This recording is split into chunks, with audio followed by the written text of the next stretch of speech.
지켜주시네. 놀라지 마라, 겁내지 마라. 주님 나를 지켜주시네. 아무것도 두려워 말라. 주 나의 하나님이 지켜주시네. 놀라지 마라, 겁내지 마라. 주님 나를 지켜주시네. 내 맘이 힘에 겨워 지칠지라도 주님 나를 지켜주시네. 세상의 험한 풍파 몰아칠 때도 주님 나를 지켜주시네. 주님은 나의 산성, 주님은 나의 요새, 주님은 나의 소망, 나의 힘이 되신 여호와. 주님은 나의 산성, 주님은 나의 요새, 주님은 나의 소망, 나의 힘이 되신 여호와. 주님은 나의 산성, 주님은 나의 요새, 주님은 나의 소망, 나의 힘이 되신 여호와. 나의 힘이 되신 여호와.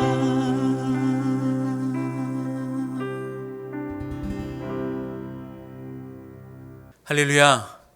주님의 그 사랑 얼마나 크고 아름다운지 우리가 믿음으로 받아들이고 믿음으로 바라봅니다. 이 시간 우리 계속해서 말씀 보겠습니다.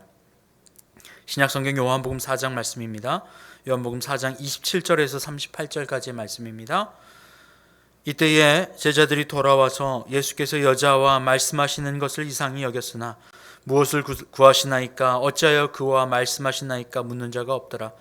여자가 물동이를 버려두고 동네로 들어가서 사람들에게 이르되 내가 행한 모든 일을 내게 말한 사람을 와서 보라, 이는 그리스도가 아니냐 하니 그들이 동네에서 나와 예수께로 오더라. 그 사이에 제자들이 청하여 이르되 라비여 잡수소서. 이르시되 내게는 너희가 알지 못하는 먹을 양식이 있느니라. 제자들이 서로 말하되 누가 잡수실 것을 갖다 드렸는가 하니 예수께서 이르시되 나의 양식은 나를 보내신 이의 뜻을 행하며 그의 일을 온전히 이루는 것이니라. 너희는 넉 달이 지나야 추수할 때가 이르겠다 하지 아니하였느냐. 그러나 나는 너희에게 이르노니 너희 눈을 들어 밭을 보라, 희어져 추수하게 되었도다.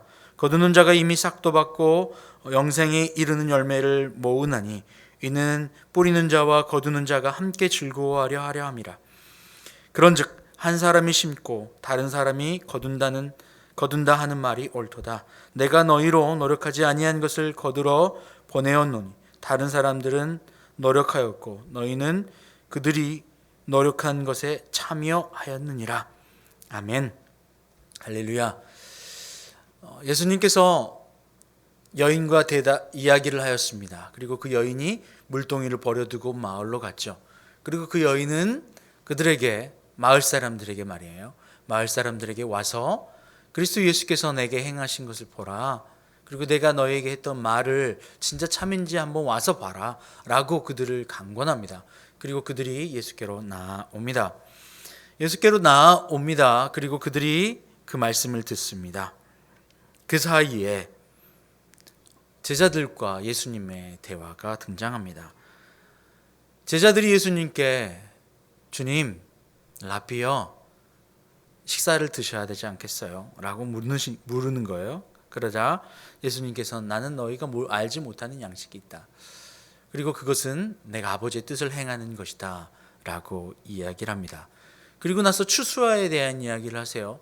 일하지 않고 거두는 것. 추수하는 자, 그리고 거두는 자, 뿌리는 자. 그리고 이 제자들에게 너희가 이 추수에 함께 참여해서 함께 축복을 누리자라고 말합니다.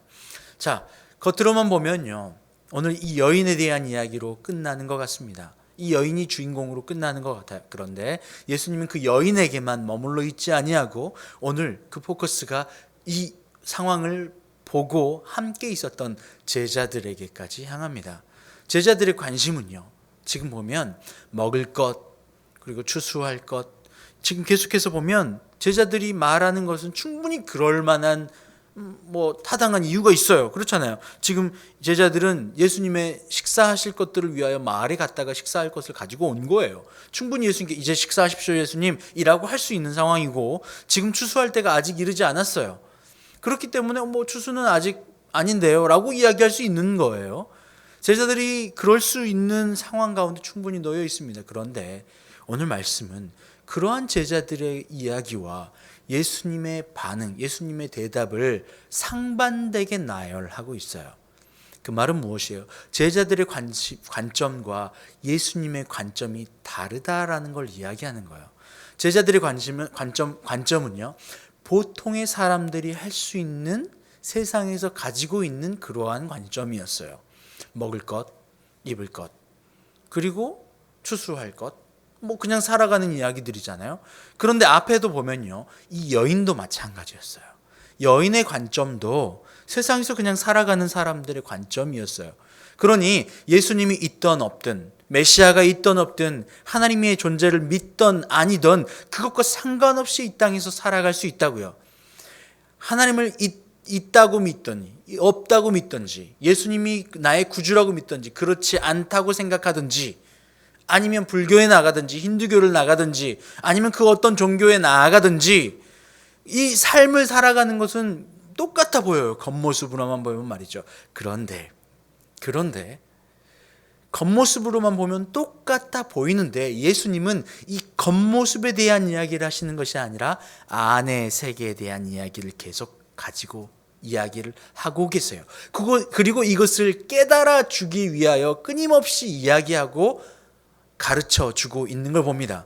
그렇다면 이 관점도, 이 예수님의 관점과 예수님의 일, 오늘 아버지의 일을 행하는 것이 나의 양식이라고 했잖아요. 그 예수님이 우리에게 하시는 일도 이와 같다라는 거죠. 세상 가운데서 살아가요. 우리는 회사에도 갑니다. 또 학교에도 갈 수 있죠. 그리고 친구들을 만날 수도 있고요. 가정에서의 일도 있고요. 교회에서의 일도 있고, 내가 만나는 이들과의 관계가 있어요. 아무튼 세상이라고 하는 공간 안에 살아가는 나와 우리들에게 예수님은 그토록 찾아와 주셔서 제자들의 관심들, 그 여인의 관심들을 보여주면서 너희들의 관심은 세상의 관심과 똑같지, 세상 안에서 살아가지, 그리고 이렇게 항변하지, 이게 현실적인 거야 라고 말이에요. 그런데 예수님은 그들의 관심과 그들의 관점이 전혀 옳지 않다, 하나님의 관심과 다르다라고 하는 것을 끊임없이 반대되어지며 이야기하고 있다는 거죠. 그 이유는 무엇일까요? 그 이유는 뭘까요? 세상 가운데 살아가는 우리들에게 예수님이 찾아오셔서 우리들에게 사랑하는 아들아, 사랑하는 딸아, 내가 너희를 위하여 십자가에 죽었던 이유는 너희가 세상에서 똑같이 세상 사람들과 살아가는 것을 원치 않아. 세상 사람들과 똑같이 살아가는 건 말이에요. 그게 무엇일까요? 바로 그것은 바로 선악과로 살아가는 겁니다. 이 부분은 여러분 너무나도 중요합니다. 왜냐하면 선악과로 살아가는 인생은 자기 부담을 가지고 살아갈 수밖에 없기 때문에 그래요. 왜냐하면 선악과는 안의 세계인 하나님을 충만함으로 체험으로 말미암아 안의 것이 충만하여 사랑으로 충만해서 밖의 것을 다스리고 바라보는 것과 안의 것이 비어져서 창세기에서요. 하나님이 세상을 창조하셨고 아담과 하와 가운데 계셨어요. 그런데 그들이 선악과를 먹음으로 말미암아 그들 안에 가득 든 것이 하나님이 아니게 됐어요. 내가 살아가는 주체가 되어버렸어요. 그래서 내가 안에 가득한 충만이라고 하는 성령의 도우심, 하나님의 아버지의 능력, 아버지 하나님의 도우심, 아버지의 임재가 아니라 내가 세상을 맞닥뜨려 내가 살아가는 주체로 변해버렸어요. 그래서 환경과 세상을 내가 상대하고 살아갔어야 돼요. 그러니 이 안으로부터는 끊임없는 부담이 오고 자책이 오고 밖으로는 이 부담감을 이기지 못하면 남을 탓하며 살아가는 인생이 돼버려요. 왜요?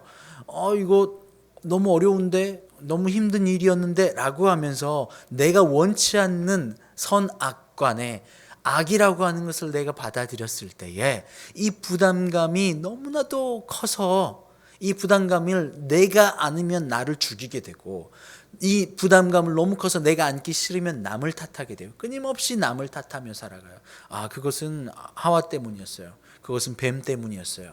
그거는 저 친구 때문이었고 나의 부모 때문이었고 내 나라 때문이었고 또 내 외모 때문이었고 내 학교 선생님들 때문이었고 내 부모 때문이었고 내 친구들 때문이었고 끊임없이 남을 이 부담감을 이기지 못하고 남을 탓하며 살아가요. 근데 그 남을 탓하며 살아가는 세상 가운데는 끊임없이 그 탓은 돌고 돌게 돼 있어요. 왜냐하면 내가 탓을 받고 그래요 내 잘못이에요 라고 이야기하면 내가 그 모든 데미지를 받게 되거든요. 그러니 말을 하면 나는 저 사람 탓 그렇게 되거든요. 하나님께서 아담에게 선악과에 대한 질책을 하셨을 때 책임을 물으셨을 때 아담은 하와에게 탓을 했고 하와는 뱀에게 탓을 했어요. 그렇죠 여러분. 이것이 우리가 살아가는 선악과를 상대하고 살아가는 세상에 살아가는 우리들의 모습이에요. 제자들의 지금까지의 모습도 그랬고 이 여인의 모습도 그랬어요. 이 선악과의 세상의 인과율에 붙잡혀 버리면 이 부담감과 탓으로 살아갈 수밖에 없는 거예요. 그것이 너무나도 커서 안으로는 골마서 상처가 되고 다른 사람들도 마찬가지죠. 그렇게 믿었던 친구가 나를 배신하는 것, 바로 이것이 내 부담을 이기지 못해서 남을 탓을 하고 거짓을 하게 되고 속이게 되어지는 거예요. 그게 무슨 기저입니까? 바로 내가 살아가고자 하는 나의 방어 기전에서 나오는 거예요. 결국 이 모든 것을 이길 수 있는 유일한 길은 우리의 믿음이 주님을 향해 있어야 되는, 결국 믿음에 관한 이야기예요. 이 상처를 안으로부터 오는 부담감, 이 부담이 너무 커서 남들에게 흘려보내는 탓, 이 모든 것을 이겨내는 유일한 길은 믿음으로 환경을 정리하는 거예요. 믿음으로 환경을 해석해내는 거예요. 선악과 나의 선악과로 환경을 판단해서 정리해내는 것이 아니라 하나님의 그 크신 사랑으로 말미암아, 예수 그리스도의 기가 막힌 사랑으로 말미암아 나의 환경을 정리해 나가는 것, 바로 이것이 오늘 제자들에게 하나님이, 예수님께서 원하셨던 것이고 이 여인에게 원하셨던 거예요. 바로 이것이 오늘 하나님께서 우리에게 원하시는 거예요. 한번 볼까요? 35절에 보면 너희는 넉 달이 지나야 추수할 때가 이르겠다 하지 않았느냐? 그러나 나는 너희에게 이르노니 너희 눈을 들어 밭을 보라, 휘어져 추수하게 되었도다. 36절에 거두는 자가 이미 싹도 받고 영생에 이르는 열매를 모으나니 이는 뿌리는 자와 거두는 자가 함께 즐거워함이라. 그런즉 한 사람은 심고 다른 사람이 거둔다 하는 말이 옳도다. 이미 그리스도 예수께서, 하나님께서 이미 이 땅 가운데 하나님께서 추수할 곡식들을 뿌려 놓으셨어요. 이들이 한 일이 아니에요. 그런데 오늘 이들에게는 예수님께서 거두라 이야기를 하세요. 그 말은 무엇입니까? 함께 즐거워하고 함께 기뻐하고 즐거워하며 참여하는 자가 되게 하시려고 말이에요. 36절에 다시 한번요. 거두는 자가 이미 싹도 받고 영생에 이르는 열매를 모으나니 이는 뿌리는 자와 거두는 자가 함께 즐거워하려 함이니라.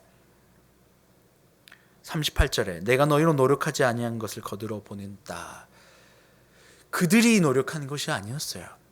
그들이 한 것도 아니었습니다. 그런데 이미 그리스도 예수께서 그분의 사랑으로 우리를 심겨주셨고 그분의 사랑으로 우리에게 보여주셨고 우리가 먼저 사랑한 것이 아니라 그분의 기가 막힌 사랑으로 우리를 사랑하여 주셔서 세상 가운데 아무 일하지 않았지만 아무 유익 없지만 죄 가운데 있지만 그분이 이미 정산해 주시고 해결해 주셔서 더 이상 환경을 나의 선악과로 내가 정산하며 부담감과 남 탓하며 살아가는 인생이 아니라 이 선악간의 판단이 아니라 그리스도 예수의 기가 막힌 사랑으로 환경을 넘어가는 그래서 참여하는 자가 되게 하여 주셨다는 거죠.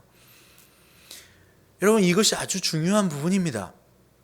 왜냐하면 그때야 비로소 우리가 환경 가운데 묶이지 않을 수가 있게 되는 거거든요. 그리스도 예수의 그 사랑으로 환경을 정산하는 거. 정산하신 분이 예수 그리스도이시잖아요. 그렇잖아요. 왜냐하면 요한복음 10장 10절에요. 도둑이 오는 것은 도둑질하고 멸망시키려는 것들 뿐이요 내가 온 것은 양으로 생명을 얻게 하고 더 풍성히 얻게 하려 함이라. 여러분 도둑은요 멸망을 주고 도둑질하고 멸망을 죽이는 거잖아요. 마귀가 우는 사자와 같이 이렇게 도둑질하러 우리 가운데 이미 마음에 들어와서 선악이라고 하는 선악과라고 하는 것으로 유혹해냈어요. 그리고 그들이 그 마음 안에 도둑질하러 오는 도둑을 받아들였어요. 그리고 무방비 상태로 있고 그걸 도둑 너 잘하고 있어 잘 따라가 라고 하며 방치하고 있다는 거죠. 우리 안에 오늘 제자들에게 오늘 이 여인에게 예수님이 그렇게 도둑질하는 자 그 자가 들어와서 멸망시키고 도둑질하고 있는 우리의 심령 가운데에 예수님이 찾아오셔서 그것이 아니야 나는 너희를 양으로 불렀고 나는 너희를 나와 함께 참여하는 자가 되게 하길 원해 라고 하면서 오늘 그리스도 예수께서 제자들에게 말씀하고 가르쳐주고 계시고 여인에게 말씀해서 가르쳐주고 있다는 겁니다. 로마서 8장 2절에는요 그리스도 예수 안에 있는 생명의 성령의 법이 죄와 사망의 법에서 우리를 해방하였다. 이 그리스도 예수의 생명의 성령의 법으로 그 양들에게 풍성하고 충만하고 더불어 먹고 마시며 그 기쁨에 참여하게 하기를 원하신다고요. 어떻게 말입니까? 생명의 성령의 법으로 말이에요. 오늘 제자들은 사망의 법, 율법의 법, 인과율의 법이잖아요. 그게 선악과의 법입니다. 선악과를 먹고 내가 내 마음을 내 마음대로 내 상황을 내가 판단하며 나의 환경을 디자인하며 살아가는 것 안에서는 끊임없이 빼앗기지 않고 얻기 위하여 나의 원으로 살아가고 얻지 못해 한으로 살아가는 인생이 되고 말아요. 여러분 이러한 인생, 오늘 여인과 같은 인생, 아직 제자들 이들의 모습 가운데 있는 그러한 일들 말이에요. 그런데 그 모습은 이 여인에게 이 제자들에게만 있는 것이 아니라 오늘 우리에게도 여전히 마찬가지입니다. 세상 가운데 살아가요. 여전히 밥 먹는 일 진지 드셔야 되는 충분히 그럴 수 있잖아요. 세상에서는. 그런데 예수님은 그 모든 환경과 먹는 것과 입는 것과 만나는 것과 행하는 모든 일이 바로 그러한 눈이 아니라 믿음의 눈, 생명의 성령의 법으로 그리스도 예수께서 우리에게 보여주신 그 법으로 넘어가고 충만하고 그래서 참여하고 즐겁게 되기를 원하신다고요. 여러분 그렇습니다. 여러분 언제까지 안으로는 내 환경을 내가 판단, 선악간에 내가 판단하여 자책하며 그리고 탓하며 그 부담감에 눌려서 얻고 싶고 갖고 싶고 올라가고 싶어 원으로 살아가고 갖지 못하여 한으로 살아가는 인생, 여러분 그 세상에서 똑같은 인생으로 살아가시겠어요? 결국 인과율의 환경에서 벗어나지 못하는 세상의 율법의 법 가운데서 사망의 법 가운데서 도둑질하는 자에게 멸망 그리고 도둑질 하러 온 그들에게 언제까지 우리의 마음을 내어주며 살아가겠어요? 심지어 내가 살고 있는 집안에 도둑이 오면 도둑이야 라고 소리로 치며 내쫓잖아요. 그런데 우리 가운데 선악의 열매를 가지고 유혹하고 들어오는 마귀의 관계를 우리가 그냥 내버려 둘 수 없잖아요. 생명의 성령의 법으로 그 환경을 넘어갈 수 있게 되는 것. 이것이 믿음입니다. 이것이 절대 주권을 인정하는 믿음이에요. 절대 주권. 하나님이 내 환경을 다스리시지, 하나님이 나를 인도하시지, 그것도 완벽하게. 로마서 8장은 이야기하잖아요. 하나님을 사랑하는 자, 그 뜻대로 부르심을 입은 자들에게는 모든 것이 합력하여 선을 이루신다고요. 전제가 있는데 하나님을 사랑하는 자, 생명의 성령의 법, 예수 그리스도의 그 사랑으로 안에 들어가 성령과 일치되는 그 사람 말이에요. 오늘 이 여인처럼 또 이 여인의 말을 듣고 이 여인의 말을 듣고 예수님께로 다가와서 예수님의 말을 들었던 이들처럼 말이에요. 오늘 이 말씀이 여러분의 귓가에 울려 퍼지고 여러분의 마음에 울려 퍼질 때 여러분 잘 생각해 보십시오. 나의 선악간의 판단이 사망의 법, 율법의 법, 죄의 나무 아래에서 걸려 있어서 끊임없이 쳇바퀴 돌듯이 탓하고 죽이며 거짓하고 속으로는 나에게 부담하고 아이고 나는 정말 안 되네 하면서 나의 자책하고 그래서 나를 죽이고 아니면 너를 죽이고 둘 중에 하나만을 하고 살아가야 되는 그 죄와 사망의 법 아래 갇혀 있는, 왜 그런지조차 모른 채 도둑질하는 자에게 우리의 마음을 다 내어줘 버리는 일들. 여러분 이렇게 살아가시겠어요? 아니면 오늘 예수님께서 그 여인에게 하셨던 말씀처럼, 그리고 오늘 제자들에게 끊임없이 가르쳐주고 계신 것처럼 오늘 우리에게 말씀하고 계시는 것처럼 그분의 절대 주권을 믿고 그분의 절대적 사랑을 내 안에 받아들임으로 말미암아 생명의 성령의 법이 우리를 죄와 사망의 법에서 자유롭게 함으로 말미암아 추수하고 그분의 일에 참여함으로 말미암아 이것이 나의 양식이요 이것이 나의 즐거움이요 라고 고백하며 살아가지 않으시겠어요? 여러분 주님의 그 사랑이 여러분 안에 충만하게 거하기를 간절히 기도합니다. 하나님 참 감사합니다. 예수 그리스도의 우리를 향하신 그 사랑이 여인에게 들어갔을 때에 여인이 변화되었습니다. 여전히 그 상황을 바라봤지만 제자들의 모습은 여전히 세상 가운데 세상의 판단과 기준 안에 살아갔습니다.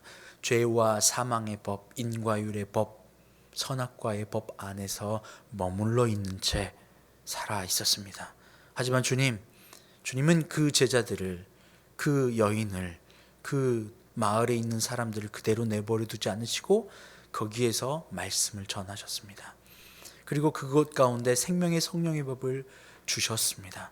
하나님 우리에게 오늘 그렇게 말씀하실 때에 그 생명의 성령의 법인 그리스도 예수의 사랑을 우리 가운데 가득 품게 하셔서 그 사랑으로 말미암아 더 이상 우리의 환경을 선악간의 판단함으로 말미암아 나를 탓하는, 남을 탓하는 이러한 부담감과 원과 한으로 살아가는 그러한 인생 되지 않도록 우리를 붙잡아 주시옵소서. 감사하며 예수님의 이름으로 기도합니다. 아멘.